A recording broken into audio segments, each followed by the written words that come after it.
Alrighty, brother. We are back, my good man.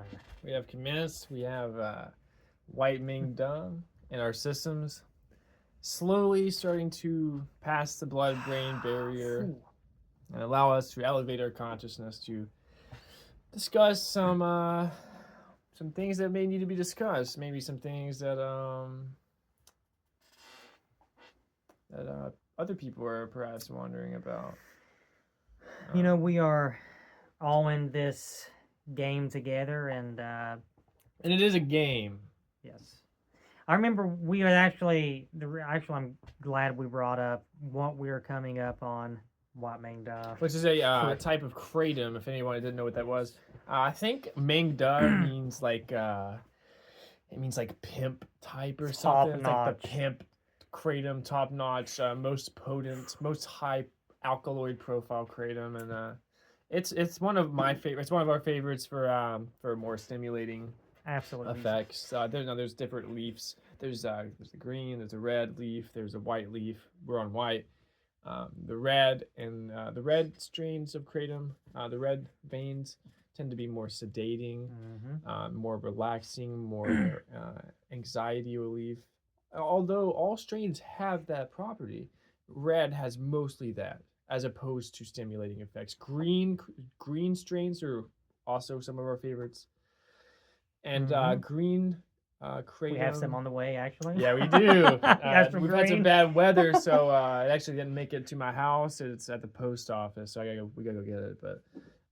But yeah, and the green kratom has a little bit of red and white qualities. So it has this really nice, euphoric, relaxing feeling. And it has also an uplifting, slightly stimulating feeling. But we're on the white. This is the maximum stimulating kratom. Actually feeling beyond amazing right now, man. Same, dude. You know, and dude, and when you feel good, you know, it can allow you to, you know, perceive things that even in a subtle way, even though kratom is a subtle, plant compound. It can still kratom really affects you in a very emotional, almost religious, spiritual level. Oh my gosh, that's so true. Yeah, and I'm feeling that way right now. Absolutely, like, so much. And it's really hard to explain actually, but kratom has been used ceremoniously in past cultures, totally see. Just like many plant medicine. But yeah, I can totally see how this could be used ceremoniously. Me and you use it ceremoniously. Yep. You know, I do rituals, and I use kratom in rituals as well as cannabis, and but kratom has an amazing quality of allowing you to connect in a very emotional level. You know, I've never done MDMA, but people talk about. Now, I've done amphetamines, which MDMA is an amphetamine-based substance, but amphetamines would make me feel super empathetic, but not in the way kratom does. Kratom really just makes me want to be nice to everyone. And, oh my gosh, yeah. But when I'm in the state of consciousness, it's great for studying because I'm focused, I'm sharp mentally, and when I read. Like right now I'm reading the Bhagavad Gita. Me and you've been reading it today. In this state of consciousness, it just hits you in a deeper way that and religion really has always relied on an altered state of consciousness, and it's about religious experience is really about transcending intellect and kind of dissolving all boundaries and into this creative force. By the way, I can't help but feel like Adam from Sight Substance right now, because I can really see how, especially the earlier videos, how, by the way, one of our favorite YouTube channels, how Kratom really helped so much with the inspiration, delving into the different topics that he has, different philosophies. But I know we was talking about this last time we was actually talking in front of the old camera, and actually kind of like kratom honestly, it kind of makes you just think, as cheesy as this sounds, but actually think with, how the old saying, with your heart, like actually going with your gut.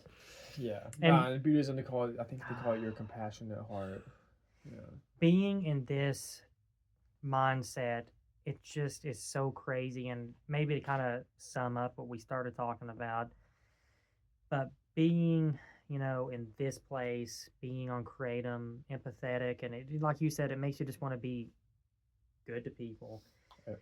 And just the fact that we know something's wrong when the only drugs available is, you have alcohol and people, smoke cigarettes and just they kill so many people. Yeah, man. People get really like being around certain people, like being around alcoholics is just, there's many different ways it could affect them. But there's this one guy that I was in Point Pleasant.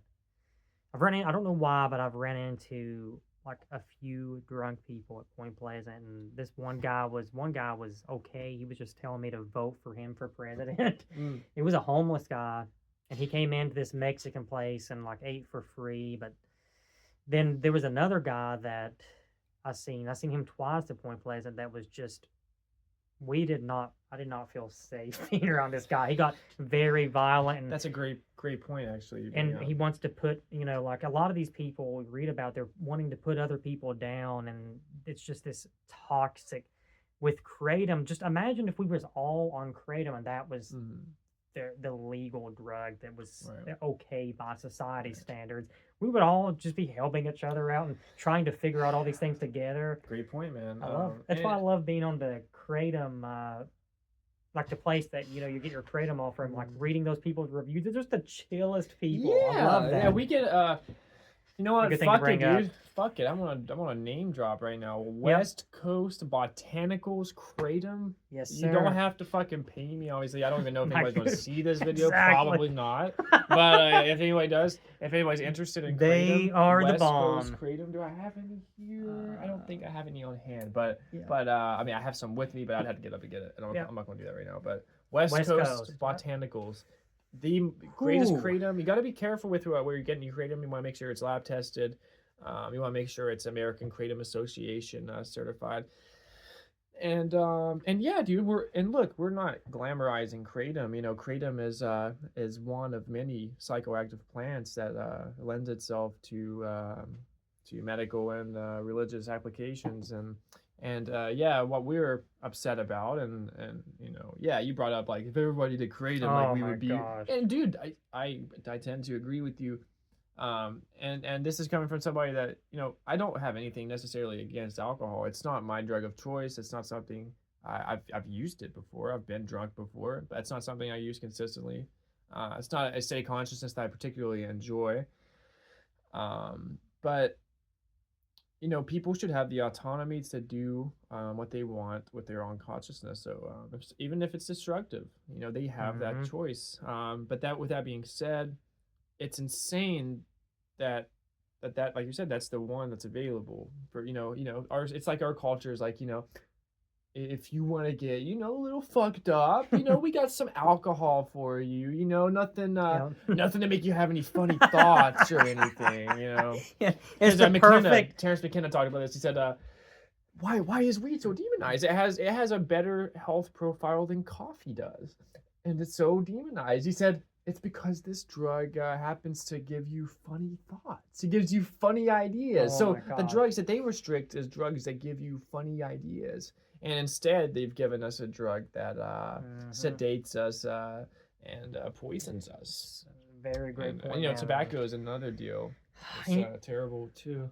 I kind of like to throw this out here anyway. You know how I was talking about Kratom is so amazing. It makes you, like, in a lot of situations, just act like a better version of yourself, but which is not the only reason why we like it so much. It also puts, I guess you can say, make you have these funny thoughts that probably society can. No, not in the same way that cannabis does, in a similar way, but it's kind of hard to explain. It is hard to explain. Cannabis it makes can give you these different perspectives that you would have never seen. I guess Kratom can do that too.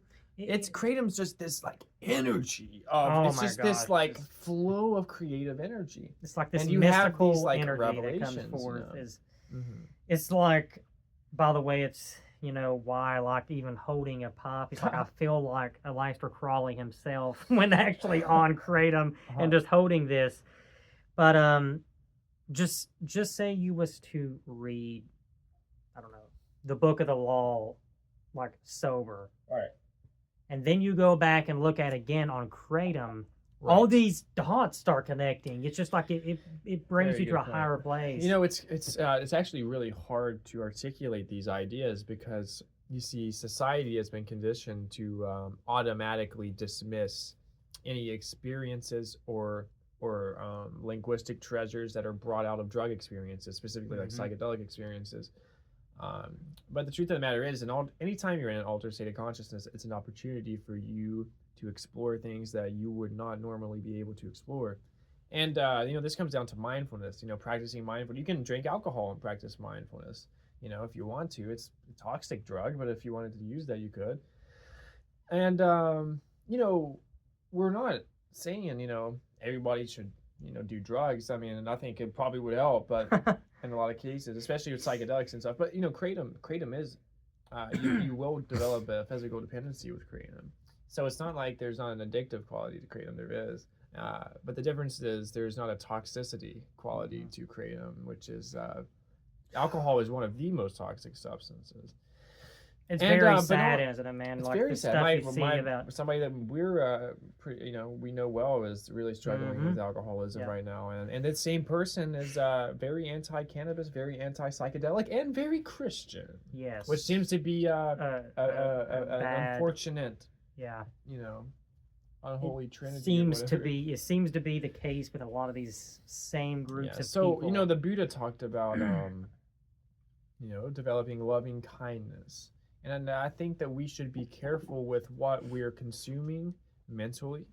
The types of plants have drugs in them. I mean, that's something everybody knows. Be careful. When you have a kid, you wanted to be careful about. Don't just pick up any plant and eat it because plants have drugs in them, and certain drugs are toxic. Certain drugs should not be eaten. So, we have this vast botanical data to choose from, and we should equip ourselves with this knowledge instead of having this prohibitive attitude towards drugs. And the fact that drugs have been lumped into this umbrella term has been very damaging. And we encourage people to explore their own consciousness. Main thing is we need to reestablish the authenticity of our own minds and experiences. And religion in its earliest form was always it always works through altered states of consciousness. You can look at the mushroom religions of Mexico. They go so far back, and then still goes on. Isn't that where Timothy Leary got turned on to psychedelics in Mexico? But yeah, we should start getting used to the idea that our consciousness is at this our normal sober consciousness is we're experiencing reality filtered through our brains. So we're getting this small spectrum of reality, and it's a good thing. If we're going to survive as humans, we need to have a restricted consciousness. We need to be, see the things we need to see to survive. If I get up in the morning to go do my normal routines, I don't need to see fucking machine elves on the ground. I don't need to be seeing hyperdimensional insectoids, trying to impart certain information to me, or how to build a hyperdimensional aircraft or something. I don't need to know that I'm trying to brush my teeth, I'm trying to use the bathroom. So evolution has restricted our vision. So it's very foolish for people to presume that what we see is all there is. And I think I'm actually quite almost frightened, with the depths that I have personally been to, with specifically these tryptamine compounds, psilocybin mushrooms, and the fact that this depth of reality is so unseen. by 90% of people. And so people have talked about like the alienation that one experiences when they have these deep mystical experiences, and we was listening to that actually the other day. Yeah.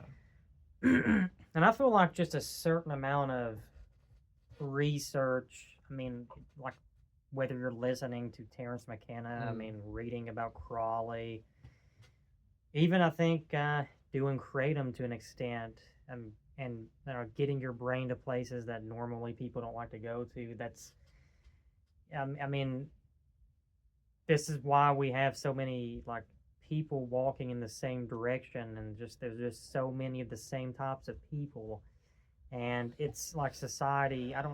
We need to harness our individuality. One thing I love about Crowley is he brought to people's attention that not everybody's the same, and actually we all actually follow very specific paths. He says every man and every woman is a star, and even Buddhism and Hinduism talks about this too, that we all have we all have to honor our incarnation. We all have things we need to do in our incarnation, and it's ridiculous to try to persuade people to be a certain way, because all of us are different. All of us have something to bring.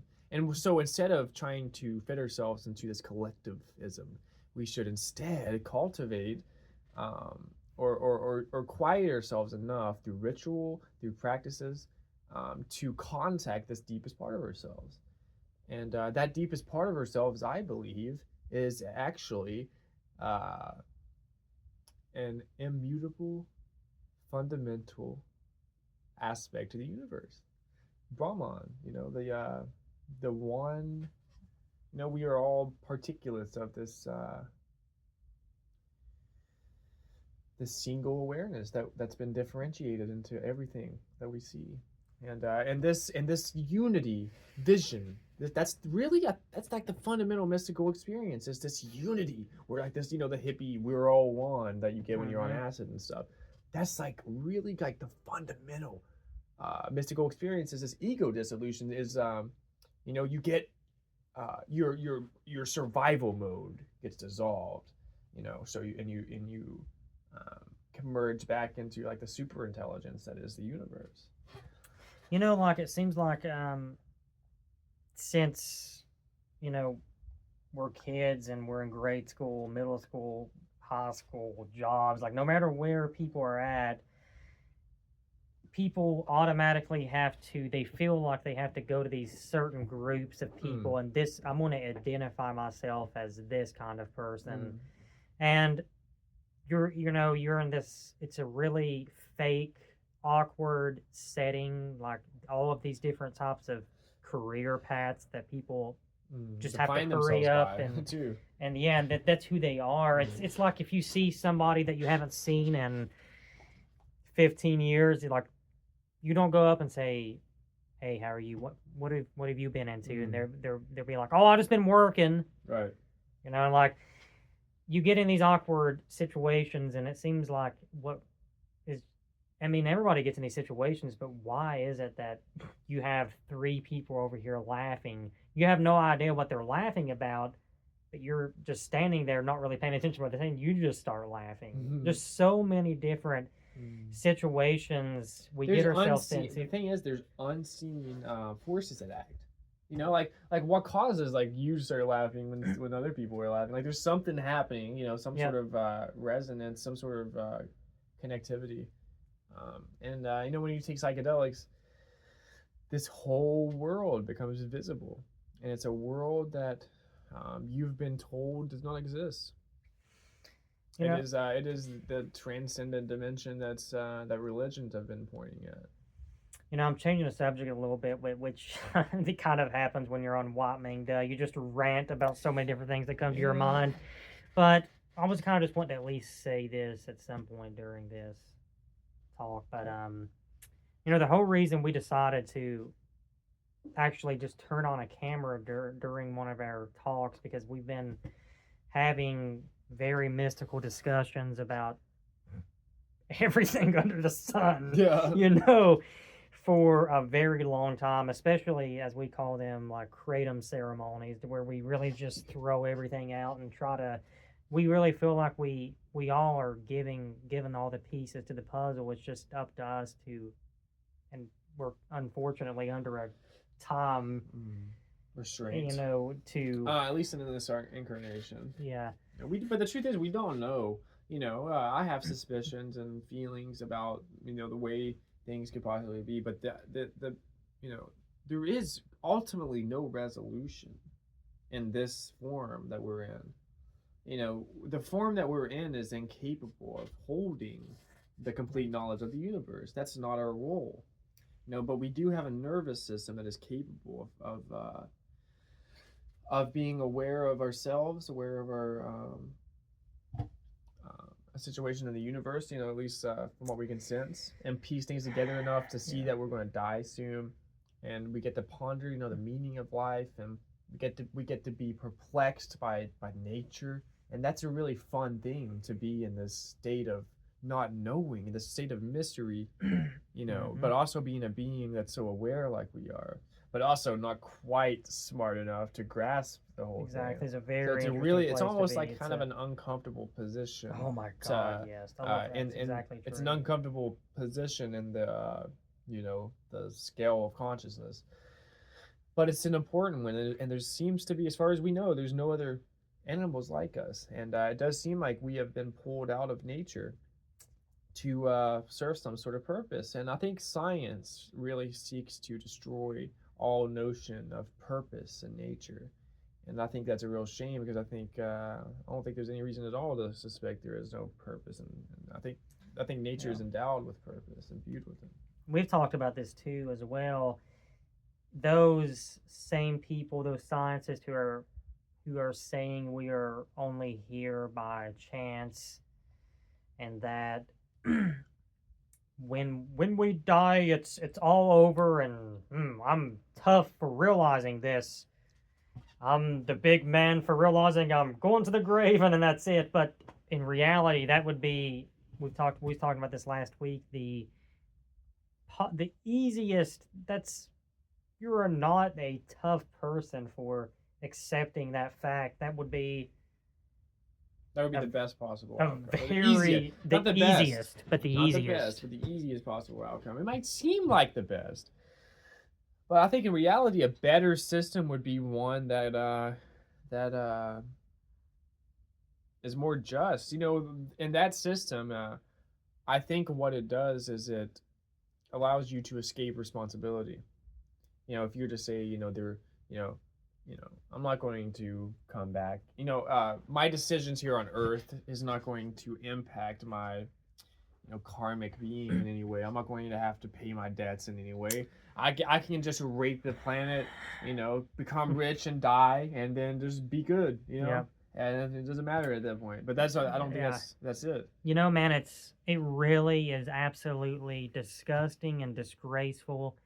We communicate with our fellow man every day, whether we're like passing them in a supermarket or everybody that we work with, and we never talk about these things. It's if we're worried. Everybody's worried they're going to be shunned. They grasp onto this religion that's handed to them, and they don't question it. Mm-hmm. They don't really wonder. And this is the most sacred, the most important thing that we're here for, but we want to worry about aspects of drama to people's lives and their jobs. And a long time ago, we've lost the feeling of sacredness to life. Why is it we're not talking, like, why are we not talking about this to everybody? And why is people not wanting to talk about these subjects for? And but it is really vain to talk about stuff like this to people that is just not. Some people are just not ready, And I guess it really is hard for me to. You have to find people that resonate with you. It's like you said, what Terence McKenna says: find the others. Yep. But so going back to what I was saying about why we decided to actually just throw a camera on us, because we hear and see too much pointless garbage that's floating around the internet. I mean, the most pointless, as a Aleister Crowley would have said, and he said this back in the late 1800s. Oh, if he was actually in this form now, it's hard to say what he would think of this garbage. But we are so, man has become so attracted to the most facile surface level shit. Oh my god. Terence McKenna called it the call of the surface. That's what characterizes modernity. Is we have a call of the surface. That's our new religion. Our new religion is worshiping the very primal, the very tip of the iceberg of our consciousness. And then in another part of the world we have the Amazon rainforest and people that's tribes that's had a tradition there for thousands of years, a plant hallucinogen religion, an ayahuasca religion, and they've been continually connecting with this intelligence that's all around us at all times, and they haven't fell into matter like we have. We are the prodigal son of the world. We left Africa, we dispersed throughout the world, and we fell into matter. But there's people that's kept the faith, that's kept the truth. Imagine if we had lost. Imagine how important it is that we retain these plant medicines. Imagine if ayahuasca was no longer available. Imagine if magic mushrooms was no longer available. That's what McKenna did. McKenna literally went to the Amazon and he got like a bunch of plants and took them home with him to the reason he went to Hawaii is because Hawaii was a like similar climate to where he could grow like those plants. So he had a whole garden. He grew ayahuasca vines and plants. Wow. And, so he was preserving all that that's stuff. toward the end of his life? Mm-hmm. He lived like 80s. He lived there, right? Yeah, he lived there after sort of like the 90s. Wow. And his wife still does. Catherine McKenna. She does. Kathleen McKenna. She still does the botanical gardens. But we fell into matter, and now we're so far deep into this. We've become so accustomed to this materialist society that we've just completely lost contact. Yeah. So that's my and a lot of other people's reason for being so excited about psychedelics and plant drugs like this is because it contacts the deepest part of yourself, and it just I don't care what you are or it doesn't matter what ideology you go into that experience with, it will dissolve within the first 10 minutes, of your DMT or mushroom experience. And then once that dissolves, and it's painful for some people because some people really rely on their thought systems, for security. And when that gets yanked out from under them, they're just in the void and they get scared. But we got to get comfortable with living in the mystery because that's the truth of the matter. The truth of the matter is, we got to do the best we can, and we got to be very discerning because there's a lot of people that want to act like they know what's going on, and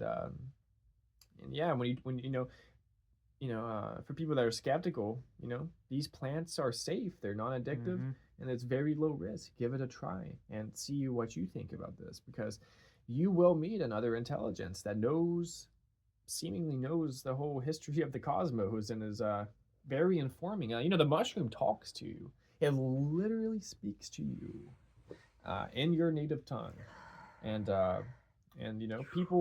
people are unaware of the literal intelligence that's all around them. The whole universe is like a intelligent thing, and the plants they have a message. The plants, I think McKenna talked about this, like the plants are like pheromones that Gaia is the goddess of the earth, the idea that the intelligence that's kind of like over the domain of the earth. And so Gaia like sends out these plant pheromones to which are chemicals that get to the monkeys so that we can have these experiences so that we can carry out the work that needs done. So nature's been playing this game forever. Human beings have been playing this game for a very short amount of time. So we're obviously fucking things up. We need to revert back to nature. And I think the first step to that is going to be accepting these plant hallucinogens into our diet. Sometimes you get so wrapped up in all this very strange things that's happening, and it's hard not to wonder, it just makes you wish that things were, the way they was a long time ago, but now because you can only find your way through the it's matrix going forward, you know. Yep, and there's But no. no, you do. I fantasize. We both fantasize Yeah. about living in another time, and It just seems so hopeless. The things that it's just that man has now put all their eggs in the basket of materialism. all of this. We couldn't be living in a more materialistic. Yeah, it's like the Kali Yuga, the idea in Hinduism that there's ages of time, and that now we're living in the time that's called Kali Yuga, which is a time characterized by deterioration of even ethics. Crowley says that in the new Aeon, the Book of the Law. He talks about that too. The new Aeon, and, just different infantilism, and that's another person that was literally think about that for a second. So I was referencing Hinduism, and then you brought up Crowley, which is a totally different fucking thing. Mm-hmm. But he was talking about the same exact thing. He was talking about this new age and this and that this is literally like built into the universe. There's these like almost like higher dimensional spirits that's like, or gods that like are over certain time periods and that affects like the evolution of the organic life. We're in this weird stage of it right now. And our lives are so short that we can't, it just doesn't make sense to us that much because we live so short that we can't see the process. But I think it's important that we trust the universe, and trust the spirit that is guiding us, because there is. And we both are very passionate on the material that we are talking about right now. And that's really, and we don't really even talk about certain aspects of the things that we really, really detest. In the YouTube has been very resourceful for us, but as far as all these other platforms, and we don't even have or deal with these other platforms, that's where a lot of the garbage really starts to surface on that stuff. And it just really, really bothers us that these are the only things that people are concerned with. When you listen, go ahead. And not having actual true experiences like us sitting here talking. How many people in everyday lives do we see? Like, we may go talk to somebody down the road right now, and they're not even paying attention. They're sitting on their phone, they're watching these videos, and our consciousness has just dwindled down to this. You want to think like sitting inside of a box, but a box is too much room from what all these people. It's literally all people care about is these 8 to 10 second videos. That's what time is to them. And go to the next one. Yeah. Go to the next one. And dude, look, I am an addictive person. No. I've been addicted to things a lot in my life. Same here. Now me and you are brothers, and we didn't grow up, with so much of the technology thing. Yeah. We had probably food addictions. We drink soda a lot. Stuff like that. Now it's cartoon. And yeah. And I understand the dynamics of the situation. Like a phone is like a gravity well. I heard somebody describe it that love way. What you're getting ready to say. And it just sucks you in. And I have a phone. That's what we're recording on right now. And I can tell you, as somebody that loves to read, that loves to delve into God, into spirit, into mysticism, I feel the pull to want to, instead of maybe taking kratom and maybe reading or writing or getting some ideas out, I might be inclined to take kratom and lie in the bed and sip on some chocolate milk and watch Jordan Peters. I don't know, fucking somebody like talk. But I kind of don't mean to interrupt you, but I would like to add this too.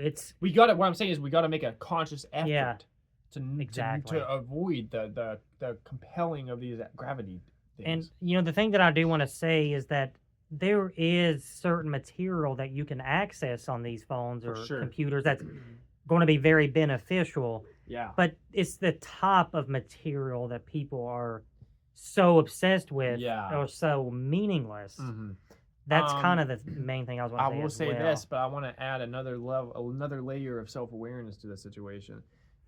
There is that, but I've also caught myself spending so much time consuming, certain talks, and I love Terence McKenna, and these teachers mean more to me. They have taught me so much. I'm not saying that, but what I'm saying is a lot of people can be watching, motivational coaches all the time, or anything, and spend so much time consuming these videos that they're not actually putting the stuff into action.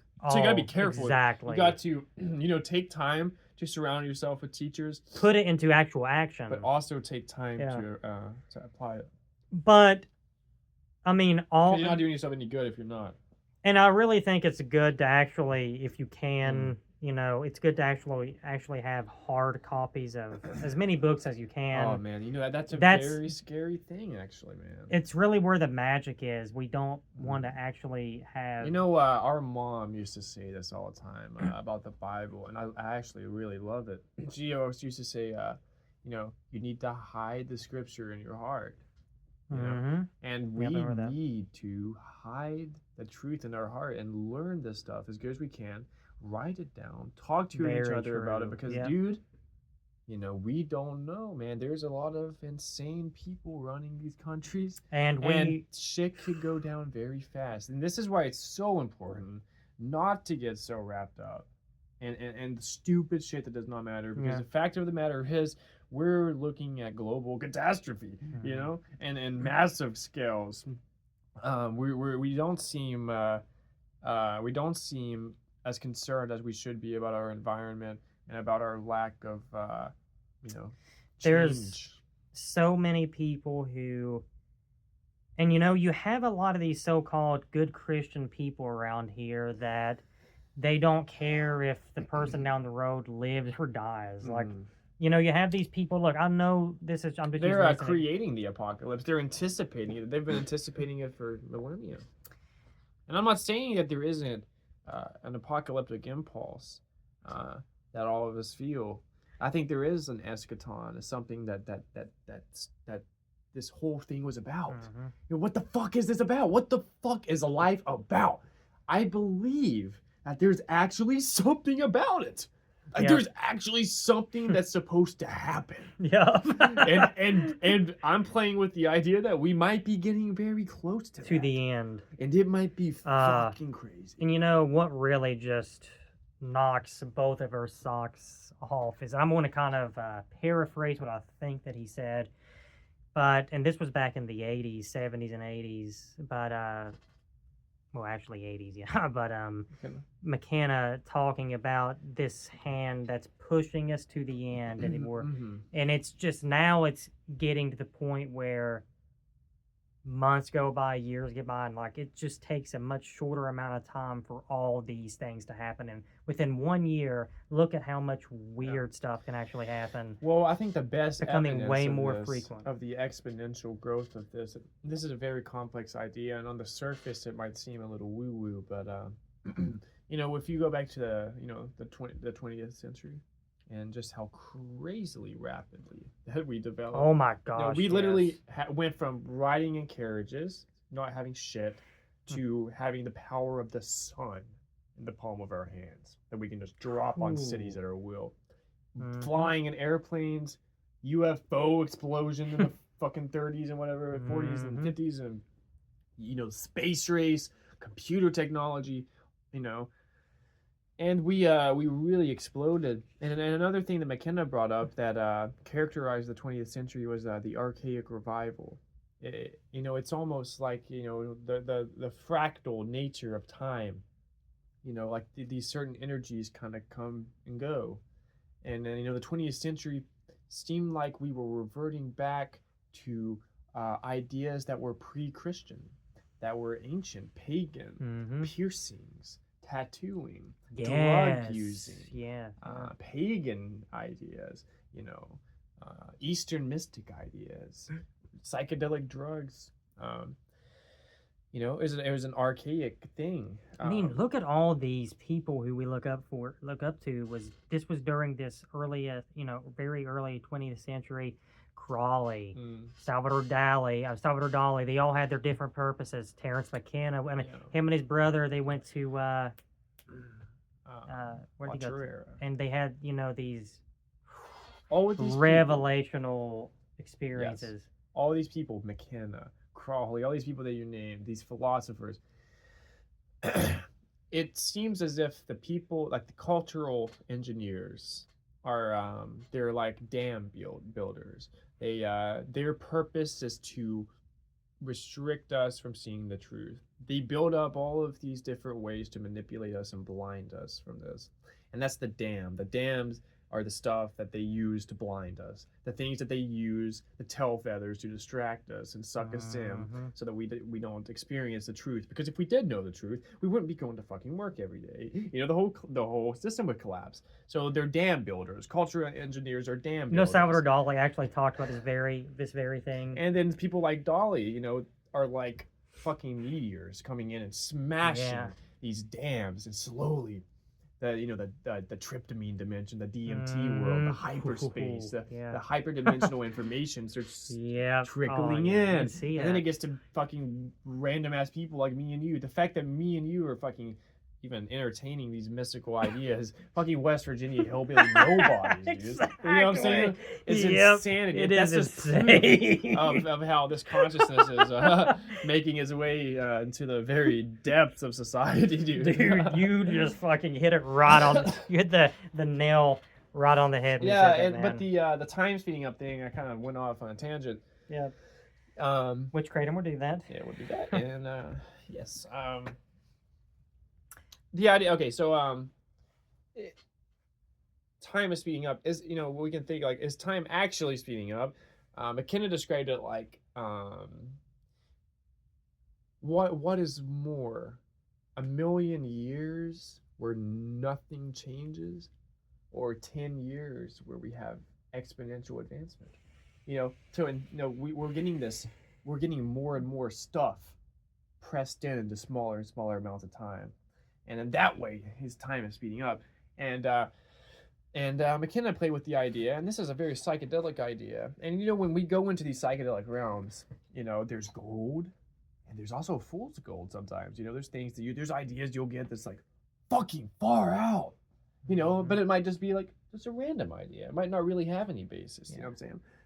Well, McKenna had this idea about the eschaton, and an eschaton means the last thing. Eschatology is a branch of theology, and so he had the idea that time is actually not going like forward. It's going forward, but it's not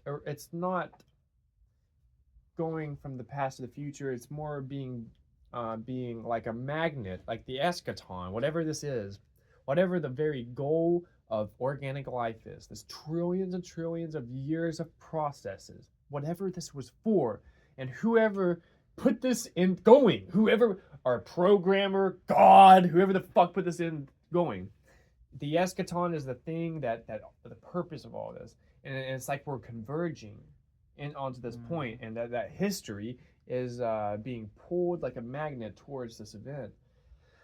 And McKenna had the idea that we're in a birthing process. And like Crawley talked about the child, Horus, and we can affect the birth. Is it going to be atrocious? Is it going to be an abortion? Is it going to come out nice and healthy? Timothy Leary, his idea was that we fucked up too bad. This is interesting because this is something I'm not even aware of him talking about this. And he said this. Leary said, if it doesn't have to do with space travel. So he thinks this world is just. Yeah, he said if it doesn't have to do with space travel, or psychedelics, or consciousness expansion, or age, increasing. Yeah, if it doesn't have to do with that, fuck it. It doesn't matter. Like, we gotta be focusing on getting the fuck off this planet fast. God. That's what his idea was.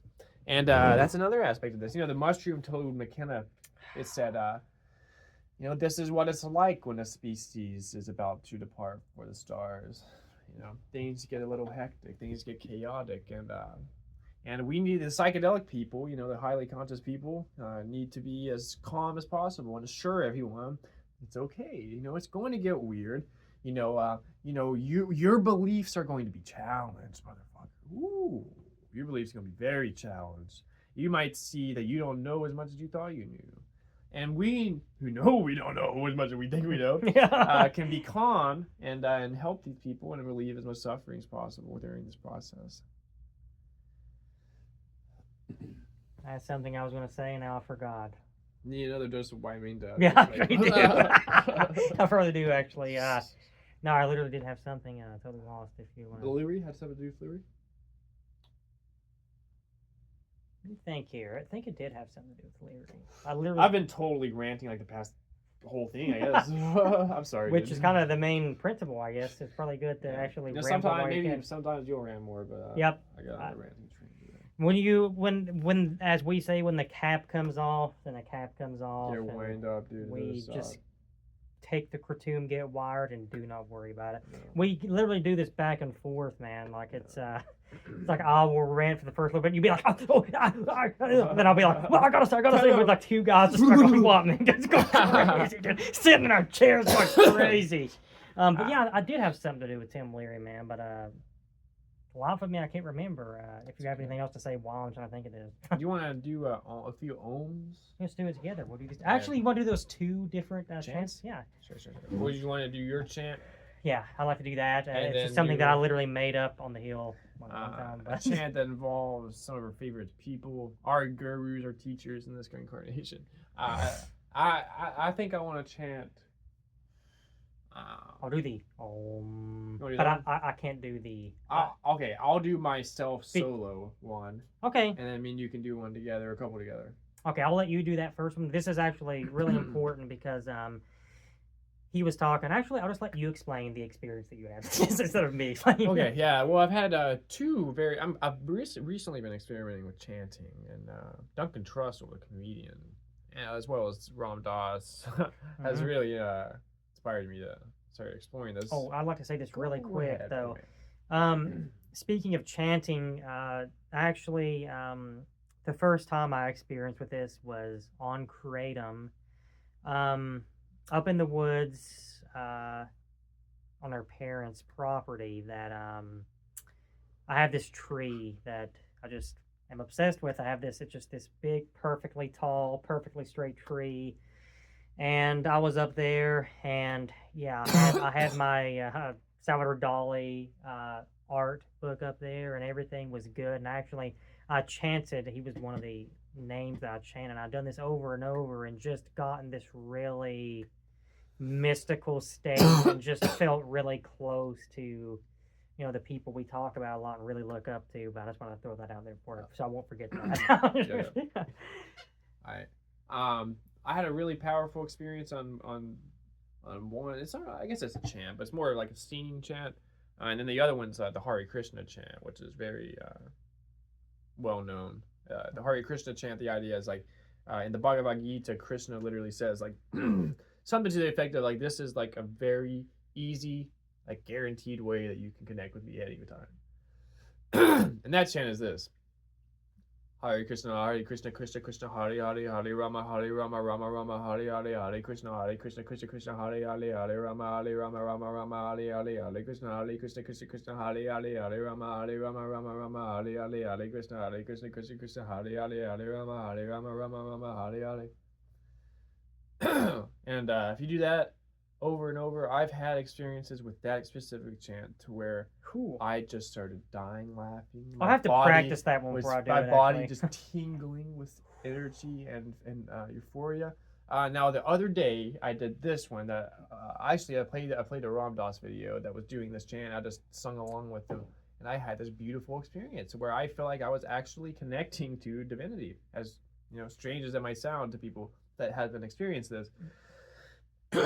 And what I did was I did the chant, and I also imagined my true desire to connect with this.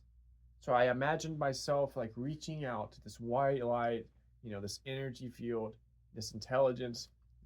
Didn't really give it a form, not just like an energy thing flowing from me. So it's like the chant was like the portal. That's the vibrant. That was the vibratory portal for this, for me to welcome, this spirit into my presence. It was kind of like that. And the chant is Sri Ram, Jai Ram, Jai Jai Ram, Sri Ram, Jai Ram, Jai Jai Ram, I believe. Which basically is Sri as praise. Oh, I thought that was really beautiful. Yeah, too, when you actually said it. Ram is God.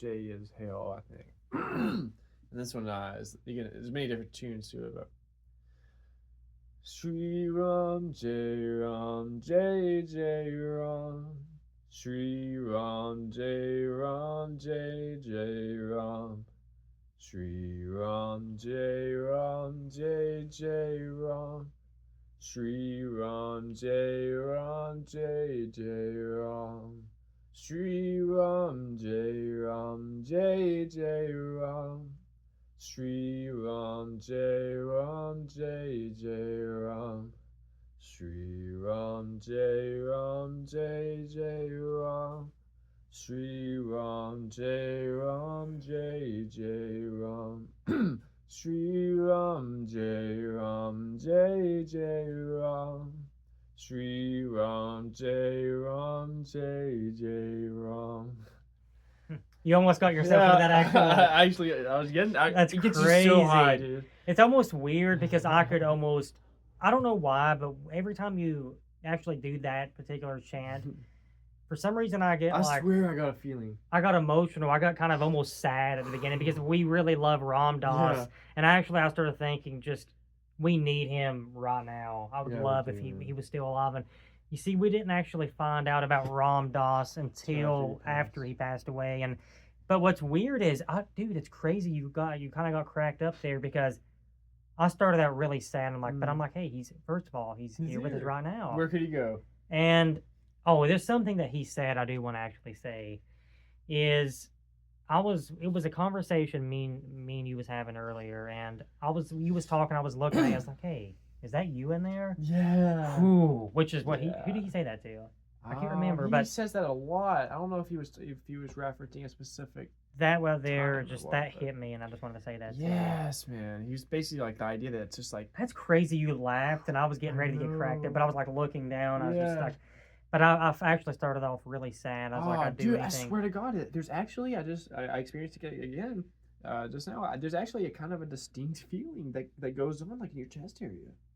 Where you go? Whoa! Now I'm kind of curious. I want to try it. How does this go again? Like, you want to get out there too? Ron Dass talks about. I may try it on another before I'm doing it on the camera because we have a couple things to discuss before. But Ron Dass talks about people that get like almost addicted to like a high junkie. Of it. Yeah, like a junkie to these like. You got a feeling in your chest? Is it like a ticklish feeling or just like giggly, like you're popping a 708 tab? Basically. Going back to the other chant, and unfortunately, I was up on the hill and I couldn't actually come up with the actual chant that. Well, like the one you did before that, it's just like so many. Anybody can make their own chants. So basically, now, there are some that like do seem like specifically very sacred things that's been used for a very long time. The one that we listened to earlier, what was that called? It was the Lotus Sutra. No, listen to me. I want to say this, and I want to make sure this is on camera. Brother, amazing. I want to listen to that again before that got me so like inspired and psyched up. And I was actually kind of struggling to connect to music. I was like trying to find something that I liked. You know what's weird? I've been more. It's like, like obviously, as far as music goes, we've always been a huge Beatles fan. Yeah. But recently, I could say like speak for both of us. Electric Wizard. Yes. Doom metal would be like another, but. Sometimes it just, you don't really know exactly what to listen to, and that right there hit. It fucking did. That brother. hit, man. That's something I'm gonna be looking up again. But I've heard Trust or listen to talk about it, and I looked it up, man. I was like very impressed. And I've also been loving something called the Sadarshana mantra, I think. On the next Kratom dose, dude, I really do, because I love that like two people. Like, let's try it. let's try this actually right now. You started out. It won't be started out. And then somebody else needs to come in. You start out. Okay.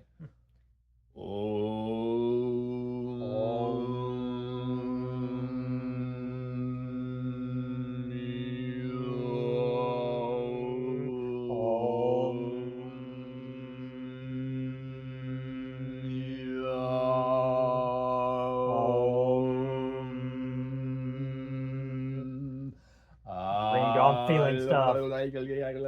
Ringo. I know. No, I do. it's weird because you can't control your. I got socked up and then I got like almost like cracked up.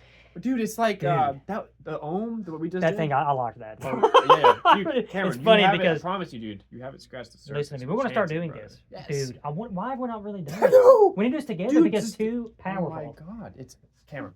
Massive the power. the stream woman I've been doing. I mean, it gets Yeah. you hyped. And that's actually something that Ron Ross even said at the beginning. He said this will get you high. He literally said that. So another the chant. real quick, I know I'm Yeah, ranting. no, please, ran away, my good Om, man. According to Hindu scripture was the very first utterance of the universe. Oh, you told me that, and I thought that was. I got Yeah. really inspired So by we're it. connecting to like this very essence of the I universe. would like to came out get of. deep with that. Maybe even maybe we're doing next cartoon builds Yeah. later, and we Yeah, probably we should need have to do a time. live YouTube thing where we're just going on. I know we do. Dude, I'm actually want to practice that again. I just want to throw this out here real quick. So we have, these are just three of the many people we really look up to, which is Salvador Dali, Aleister Crowley, and Man Ray. I can't really say his name. I don't know why that just cracked me up saying the word Man Ray. Which,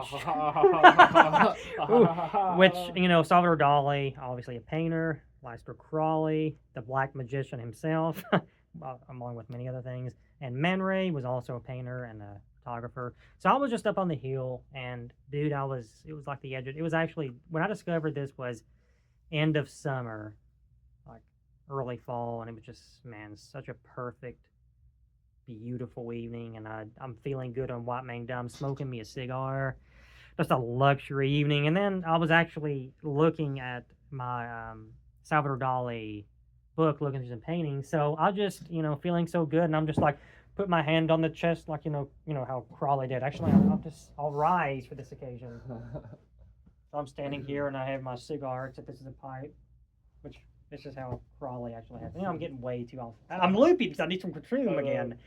So I got up, and I'm like, well, I didn't really do that, but Dali, Crawley,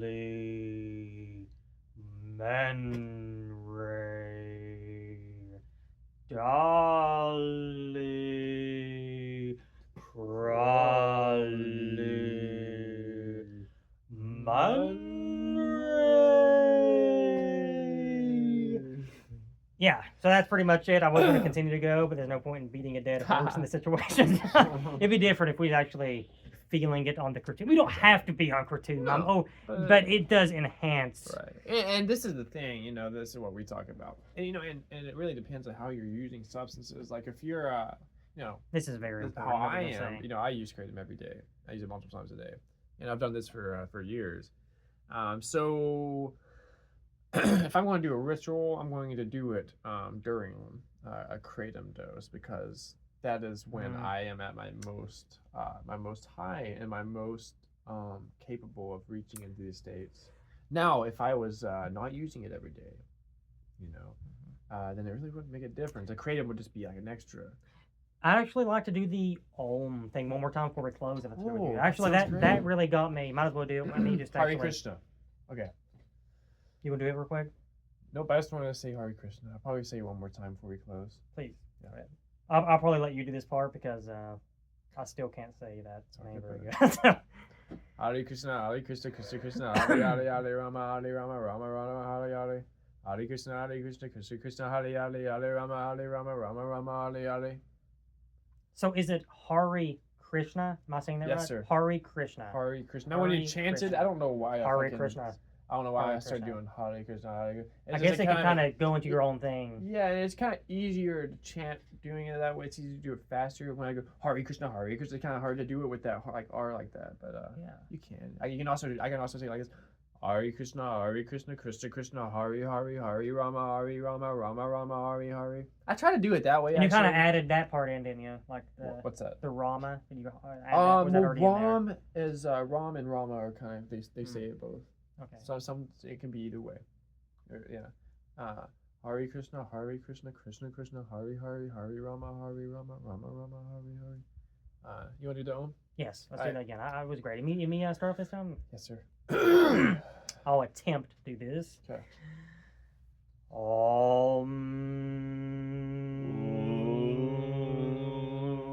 I'm getting cracked up now. I know it too. I came in so weird.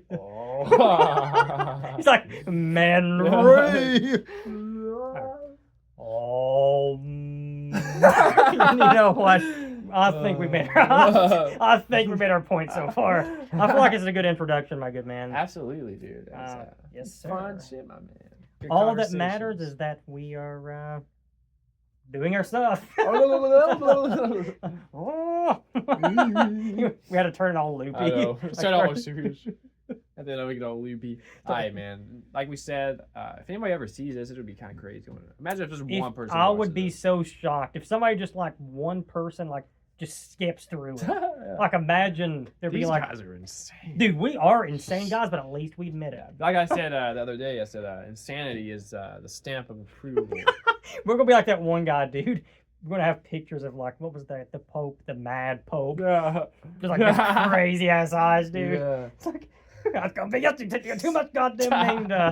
Dude, oh. I want to see this. The shaman and the schizophrenic swim in the same waters.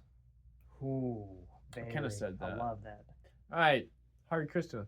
All right, cheers.